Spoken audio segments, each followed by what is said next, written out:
pemilu yang sekarang ini dinilai oleh banyak pakar, pelaku politik yang sudah senior sekali sebagai pemilu yang paling brutal. Karena memang tidak ada pemilu sebelumnya yang seperti ini, di mana aparat turun, lalu pejabat tertinggi juga turun. Meskipun bilang tidak kampanye, isinya pasti dirasakan kampanye. Sehingga ini dianggap, apalagi ada ancaman-ancaman ya politik,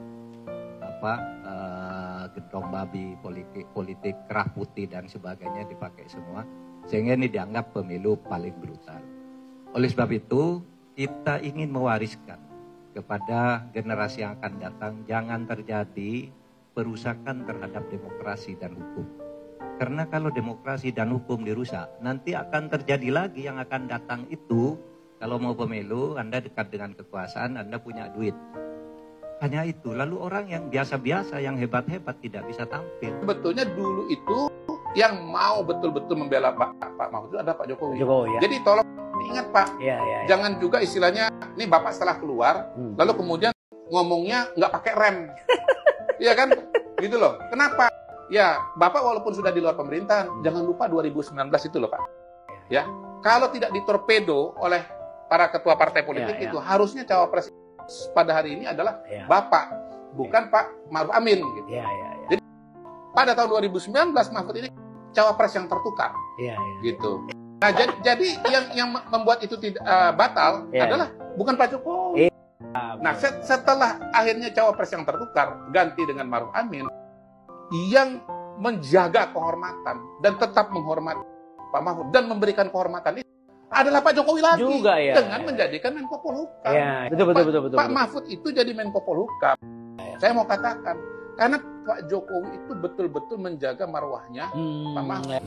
Karena itulah kami secara keseluruhan dari pakar IT melihat bahwa sejak tanggal 14 Februari ketika perhitungan itu mulai dilakukan, yaitu sekitar jam 2.30 waktu Indonesia Barat, sudah terjadi perubahan sebanyak 431.515, terjadi di lebih dari 243.000 TPS. Dan kalau kita lihat selisih antara suara sah 01, 02, dan 03 yang seharusnya sama dengan suara sah itu ternyata mencapai 23,44 juta suara. Dan ini terjadi penggelembungan suara. Saya membuktikan ini terus terang dikasih ilhamnya oleh Mas Hasto Kristianto dalam wawancaranya beberapa hari ini. Beliau mengatakan bahwa di luar negeri itu Ganjar Mahfud menang. Baru pertama kali terjadi bahwa ini angka di luar negeri dengan dalam negeri berbeda. Begitu dicek angka-angka dari KPU, ternyata angkanya sama. Prabowo Gibran tetap menang.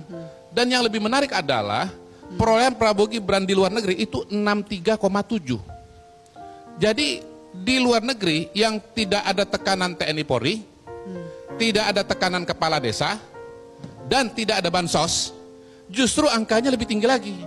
Jadi sebetulnya tekanan itu dari mana? Justru harusnya ya suara di dalam negeri itu kalau tidak ada tekanan dari pihak tertentu, pasangan 02 itu harusnya 63,7. Barangkali begitu. Dan pihak kepolisian harus tahu musuh kami ini Jokowi, bukan anda semua pihak kepolisian. Rakyat turun protes Jokowi, bukan Kapolri atau Kapolda. Jadi seharusnya Jokowi lah yang berhadapan langsung dengan kita, bukan anda semua gitu. Jadi lawan kami jelas, musuh kami jelas adalah Presiden Jokowi, presiden yang harus segera ditangkap dan diadili, yang harus segera dilengsarkan, yang harus diturunkan karena sudah bikin hancur konstitusi kita, sudah menciptakan pemilu sampah, dan sudah menciptakan pemilu yang ugal-ugalan, brutal, amburadul. Maka dari itu seluruh Indonesia dan pihak kepolisian harus tahu musuh kami ini Jokowi, bukan anda semua pihak kepolisian. Polisi dengan rakyat adalah saudara, TNI dengan rakyat adalah saudara. Musuh kita adalah ketidakadilan rezim Jokowi yang menciptakan pemilu sampah. Maka dari itu saya serukan kepada seluruh rakyat Indonesia, kita minta turunkan Jokowi, lengsarkan Jokowi, maskulkan Jokowi. Jokowi harus mundur sebagai Presiden Republik Indonesia karena sudah tidak layak lagi menjabat sebagai Presiden Republik Indonesia. Kita pecat Jokowi tanpa masalah. Setuju? Para pembenci ini makin tak waras ya. Apapun permasalahannya yang disalahkan tetap Pak Jokowi gitu loh. Nah ini nggak bisa melihat kebaikan seseorang kalau sudah membenci itu. Ini waktu Pak Jokowi berkunjung ke Demak ya, tanpa capek ya beliau.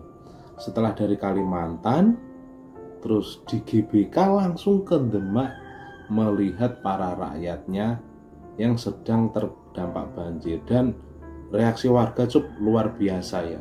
Dan ini warga yang sesungguhnya ini gitu. Banjirnya surut, tuh panen, telem semua Bu, padi bosok semua, tidak bisa dipanen. Tadi Pak Jokowi kesini sempat ngomong apa Bu? Tidak sempat, tapi saya salaman. Saya salaman. Ya alhamdulillah, berarti Pak Jokowi masih sama warga itu masih peduli adanya banjir. Karena apa? Bupati ya juga, Bu Camat juga. Ini alhamdulillah, ini Bu Camat saya di belakang panjenengan itu. Alhamdulillah ada Pak Jokowi ini, terima kasih banget bisa memperhatikan warganya. Sampai menangis gitu ya. Betapa terharunya warga tersebut ketika didatangi oleh Pak Jokowi, dijenguk oleh Pak Jokowi ya. Dalam kondisi kesusahan, dalam kondisi yang seperti itu menjadi mental mereka menjadi semangat ya. Dan itu bukti real bahwa rakyat yang sangat mencintai Pak Jokowi, bukan kaum pembenci tadi yang mengatasnamakan rakyat untuk memakzulkan Pak Jokowi dengan alasan bla bla bla bla. Tahu tidak? Yang demo, yang teriak-teriak, ya orangnya itu saja dari dulu gitu loh. Teriak PKI lah, teriak pelongo-pelongo lah, ijazah palsu disuruh mundur lah, BBM naik disuruh turun lah, apa disuruh turun lah. Lah sekarang soal pemilu aja ini yang disalahin juga Pak Jokowi. Orang Prabowo yang nyapres, yang disalahin juga Jokowi gitu. Maunya apa sih para pembenci ini? Apakah HTI dan FPI dibubarkan terus seperti itu? Gitu loh. Wajar-wajar saja lah gitu loh. Orang di harap-harapan rakyat seperti ini kok, rakyat mana yang Anda wakili gitu loh. Mikir dari tahun kapan memajukan Jokowi, nyatanya tidak berhasil. Paham?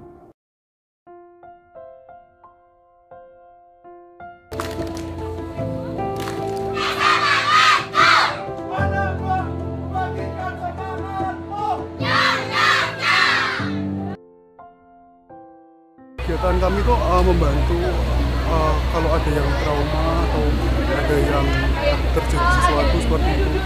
Nah, untuk saat ini kami sedang melakukan asesmen kepada bagian Demak yang posko ini ya Mbak.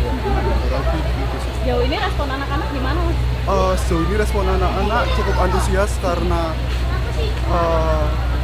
sebagian dari mereka dampaknya tuh tidak terlalu ya Mbak ya. Cuman beberapa mungkin ada ya Mbak ya. Gitu sih, ya.